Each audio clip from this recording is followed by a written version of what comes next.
Good morning. We're going to be reading again today from Sir Arthur Conan Doyle's The Great Adventures of Sherlock Holmes. And today's story is called The Golden Pince-Nez. When I look at the three massive manuscript volumes which contain our work for the year 1894, I confess that is very difficult for me, out of such a wealth of material, to select the cases which are most interesting in themselves and at the same time most conducive to a display of those peculiar powers for which my friend was famous. As I turn over the pages, I see my notes upon the repulsive story of the Red Leech and the terrible death of Crosby the banker. Here also I find an account of the Addleton tragedy and the singular contents of the ancient British barrow. The famous Smith-Mortimer succession case comes also within this period, and so does the tracking and the arrest of Hewlett, the boulevard assassin, an exploit which won for Holmes an autographed letter of thanks from the President of France and the Order of the Legion of Honor. Each of these would furnish a narrative, but on the whole, I am of the opinion that none of them unite so many singular points of interest as the episode of Yoxley Old Place, which includes not only the lamentable death of young Willoughby Smith, but also those subsequent developments which threw so curious a light upon the causes of the crime. It was a wild, tempestuous night towards the close of November. Holmes and I sat together in silence all the evening. He engaged with a powerful lens, deciphering the remains of the original inscription upon a palimpsest. I deep in a recent treatise upon surgery. Outside, the wind howled down Baker Street, while the rain beat fiercely against the windows. It was strange there in the very depths of the town, with 10 miles of man's handiwork on every side of us, to feel the iron grip of nature, and to be conscious that to the huge elemental forces all London was no more than the molehills that dot the fields. I walked to the window and looked out on the deserted street. The occasional lamps gleamed on the expanse of muddy road and shining pavement. A single cab was splashing its way from the Oxford Street end. "Well, Watson, it's as well we have not to turn out tonight," said Holmes, laying aside his lens and rolling up the palimpsest. "I've done enough for one sitting. It is trying work for the eyes. So far as I can make out, it is nothing more exciting than an abbey's accounts dating from the second half of the 15th century. Hello, hello, hello. What's this?" Amid the droning of the wind, there had come the stamping of a horse's hoofs and the long grind of a wheel as it rasped against the curb. The cab which I had seen had pulled up at our door. "What can he want?" I ejaculated as a man stepped out of it. "Want? He wants us. And we, my poor Watson, want overcoats and cravats and galoshes, and with every aid that man ever invented to fight the weather." "Wait a bit, though. There's the cab off again. There's hope yet. He'd have kept it if he wanted us to come. Run down, my dear fellow, and open the door, for all virtuous folk have been long in bed." When the light of the hall lamp fell upon our midnight visitor, I had no difficulty in recognizing him. It was young Stanley Hopkins. Didn't we just learn about Stanley Hopkins in the last story? A promising detective in whose career Holmes had several times shown a very practical interest. "Is he in?" he asked eagerly. "Come up, my dear sir," said Holmes' voice from above. "I hope you have no designs upon us on such a night as this." The detective mounted the stairs, and our lamp gleamed upon his shining waterproof. I helped him out of it, while Holmes knocked a blaze out of the logs in the gate. "Now, my dear Hopkins, draw up and warm your toes," said he. "Here's a cigar, and the doctor has a prescription containing hot water and a lemon, which is good medicine on a night like this. It must be something important which has brought you out in such a gale." "It is indeed, Mr. Holmes. I've had a bustling afternoon, I promise you. Did you see anything of the Yoxley case in the latest editions?" "I've seen nothing later than the 15th century today." "Well, it was only a paragraph, and all wrong at that, so you have not missed anything. I haven't let the grass grow under my feet. It's down in Kent, 7 miles from Chatham and 3 from the railway line. I was wired for at 3:15, reached Yoxley Old Place at 5, conducted my investigation, was back at Charing Cross by the last train, and straight to you by cab." "Which means, I suppose, that you are not quite clear about your case?" "It means that I can neither make head nor tail of it. So far as I can see, it is just as tangled a business as ever I handled, and yet, at first, it seemed so simple that one couldn't go wrong." "There's no motive, Mr. Holmes. That's what bothers me. I can't put my hand on a motive. Here's a man dead. There's no denying that. But so far as I can see, no reason on earth why anyone should wish to harm him." Holmes lit his cigar and leaned back in his chair. "Let's hear about it," said he. "I've got my facts pretty clear," said Stanley Hopkins. "All I want now is to know what they all mean. The story, so far as I can make out, is like this. Some years ago, this country house, Yoxley Old Place, was taken by an elderly man who gave the name of Professor Quorum. He was an invalid, keeping his bed half the time and the other half hobbling around the house with a stick or being pushed about the grounds by the gardener in a bath chair. He was well liked by the few neighbors who called upon him, and he has the reputation down there of being a very learned man. His household used to consist of an elderly housekeeper, Mrs. Marker, and of a maid, Susan Tarleton. These have both been with him since his arrival, and they seem to be women of excellent character. The professor is writing a learned book, and he found it necessary about a year ago to engage a secretary. The first 2 that he tried were not successes, but the third, Mrs. Willoughby Smith, a very young man, Mr. Willoughby Smith, a very young man straight from the university, seems to have been just what the employer wanted. His work consisted in writing all the morning to the professor's dictation, and he usually spent the evening in hunting up references and passages which bore upon the next day's work. This Willoughby Smith has nothing against him either as a boy at Uppingham or as a young man at Cambridge. I have seen his testimonials, and from the first he was a decent, quiet, hard-working fellow, with no weak spot in him at all. And yet, this is the lad who has met his death this morning in the professor's study under circumstances which can only point to murder. The wind howled and screamed at the windows. Holmes and I drew closer to the fire while the young inspector slowly and point by point developed his singular narrative. "If you were to search all England," said he, "I don't suppose you could find a household more self-contained or free from outside influences. Whole weeks would pass, and not one of them would go past the garden gate. The professor was buried in his work and existed for nothing else. Young Smith knew nobody in the neighborhood and lived very much as his employer did. The women had nothing to take them from the house. Mortimer, the gardener, who wheels the bath chair, is an army pensioner, an old Crimean man of excellent character. He does not live in the house, but in the 3-room cottage at the other end of the garden.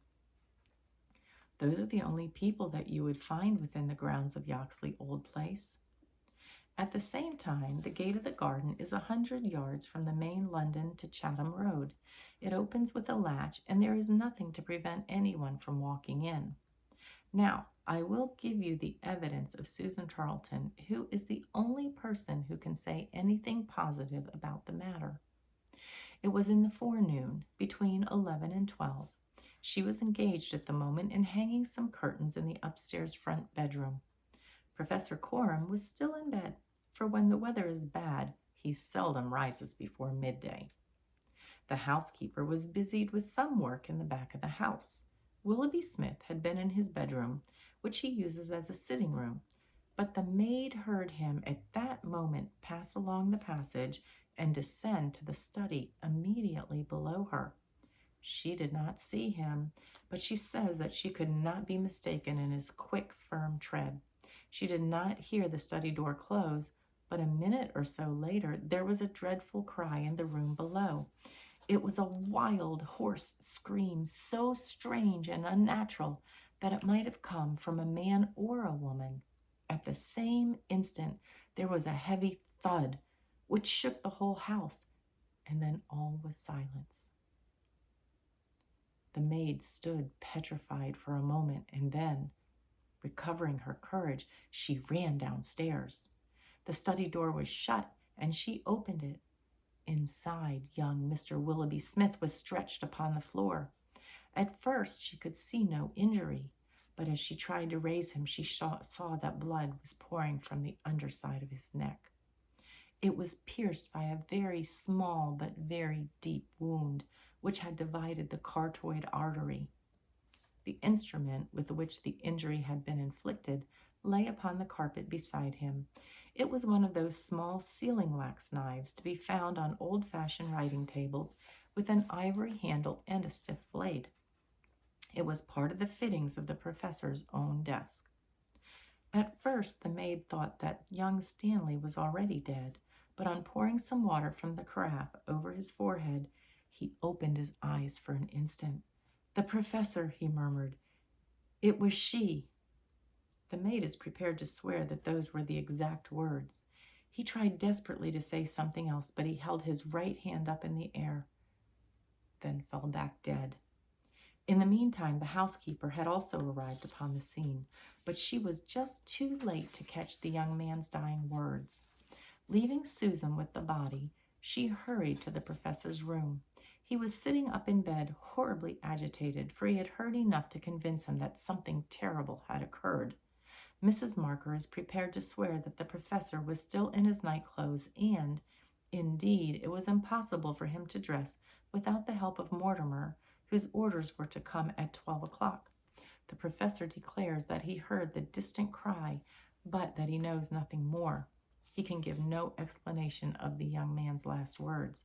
The professor, it was she, but imagines that they were the outcome of delirium.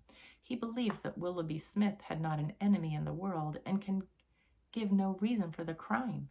His first action was to send Mortimer, the gardener, for the local police. A little later, the chief constable sent for me. Nothing was moved before I got there, and strict orders were given that no one should walk upon the paths leading to the house. It was a splendid chance of putting your theories into practice, Mr. Sherlock Holmes. There was really nothing wanting. Except, Mr. Sherlock Holmes, said my companion, with a somewhat bitter smile. Well, let's hear about it. What sort of job did you make of it? I must ask you first, Mr. Holmes, to glance at this rough plan, which will give you a general idea of the position of the professor's study and the various points of the case. It will help you in following my investigations. So you will probably not be able to see it very well, but this is the plan. That looks like a little house plan.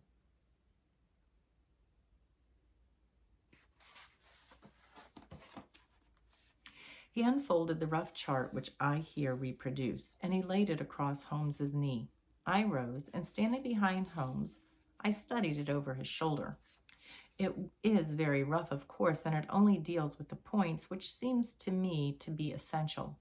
All the rest you will see for yourself later. Now, first of all, presuming that the assassin entered the house, how did he or she come in? Undoubtedly by the garden path and the back door, from which there is no direct access to the study. Any other way would have been exceedingly complicated. The escape must also have been made along that line, for of the two other exits from the room, one was blocked by Susan as she ran downstairs, and the other leads straight to the professor's bedroom. I therefore directed my attention at once to the garden path, which was saturated with recent rain and would certainly show any footmarks. My examination showed me that I was dealing with a cautious and expert criminal. No footmarks were to be found on the path. There could be no question, however, that someone had passed along the grass border which lines the path, and that he had done so in order to avoid leaving a track. I could not find anything in nature of a distinct impression, but the grass was trodden down, and someone had undoubtedly passed. It could only have been the murderer, since neither the gardener nor anyone else had been there that morning, and the rain had only begun during the night. "One moment," said Holmes. "Where does this path lead to?" "To the road."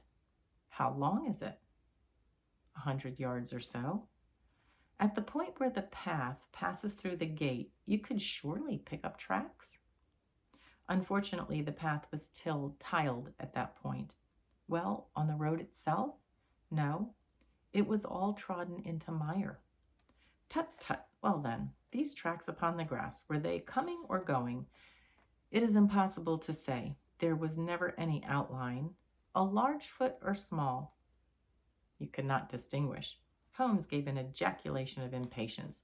"It has been pouring rain and blowing a hurricane ever since," said he. "It will be harder to read now than the palimpsest." Palimpsest. Well, it can't be helped. What did you do, Hopkins, after you made certain that you had made certain of nothing?" "I think I made certain of a good deal, Mr. Holmes. I knew that someone had entered the house cautiously from without. I next examined the corridor. It is lined with coconut matting and had taken no impression of any kind.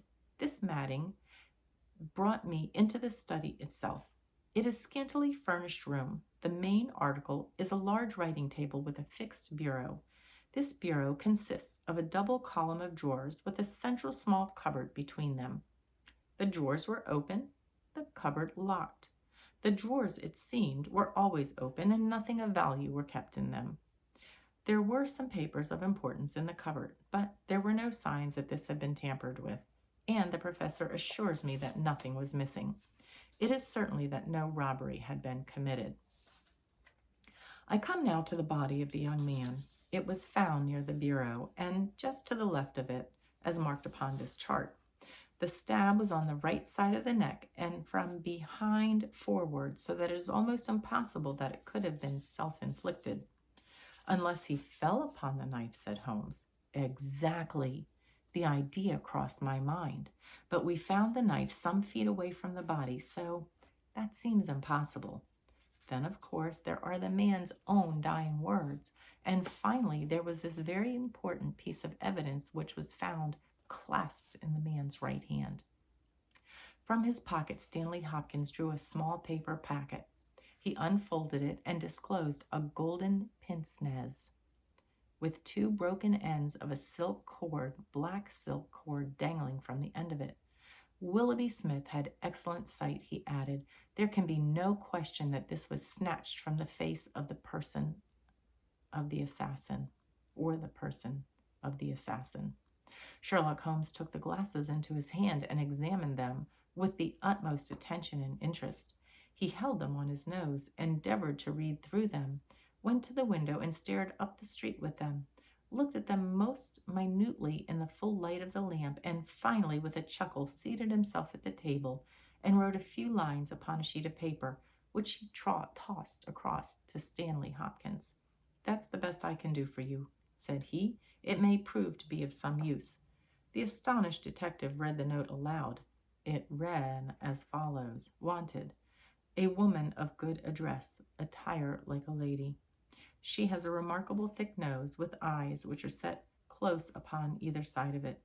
She has a puckered forehead, a peering expression, and probably rounded shoulders. There are indications that she has had recourse to an optician at least twice during the last few months. As her glasses are of remarkable strength, and as opticians are not very numerous, there should be no difficulty in tracing her." Holmes smiled at the astonishment of Hopkins, which must have been reflected upon my features. Surely my deductions are simplicity itself, said he. It would be difficult to name any articles which afford a finer field for inference than a pair of glasses, especially so remarkable a pair as these. That they belong to a woman, I infer from their delicacy, and also, of course, from the last words of the dying man, and also, of course, from the last words of the dying man. As to her being a person of refinement and well dressed, they are, as you perceive, handsomely mounted in solid gold, and it is inconceivable that anyone who wore such glasses could be slatternly in other respects. You will find that the clips are too wide for your nose, showing that the lady's nose was very broad at the base. This sort of nose is usually a short and coarse one, but there are sufficient number of exceptions to prevent me from being dogmatic or from insisting upon this point in my description. My own face is a narrow one, and yet I find that I cannot get my eyes into the center or near the center of these glasses. Therefore, the lady's eyes are set very near to the sides of her nose. You will perceive, Watson, that the glasses are concave and of unusual strength.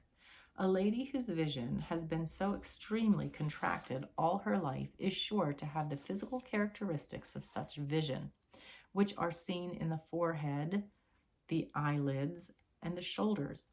Yes, I said, I can follow each of your arguments. I confess, however, that I am unable to understand how you arrive at the double visit to the optician. Holmes took the glasses in his hand. You will perceive, he said, that the clips are lined with tiny bands of cork to soften the pressure upon the nose. One of these is discolored and worn to some slight extent, but the other is new. Evidently, one has fallen off and been replaced. I should judge that the older of them has not been there more than a few months. They exactly correspond, so I gather that the lady went back to the same establishment for the second. By George, it's marvelous, cried Hopkins in an ecstasy of admiration. To think that I had all that evidence in my hand and never knew it. I had intended, however, to go to the round of the London opticians. Of course you would. Meanwhile, have you anything more to tell us about the case? Nothing, Mr. Holmes. I think that you know as much as I do, probably more. We have had inquiries made to any stranger seen on the country roads or at the railway station. We have heard of none. What beats me is the utter want of all object in the crime. Not a ghost of a motive can anyone suggest.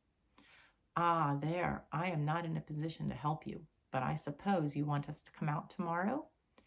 If it is not asking too much, Mr. Holmes, there is a train from Charing Cross to Chatham at 6 in the morning, and we should be at Yoxley Old Place between 8 and 9. Then we shall take it. Your case has certainly some features of great interest, and I shall be delighted to look into it. Well, it's nearly 1, and we had best get a few hours' sleep. I dare say you can manage all right on the sofa in front of the fire?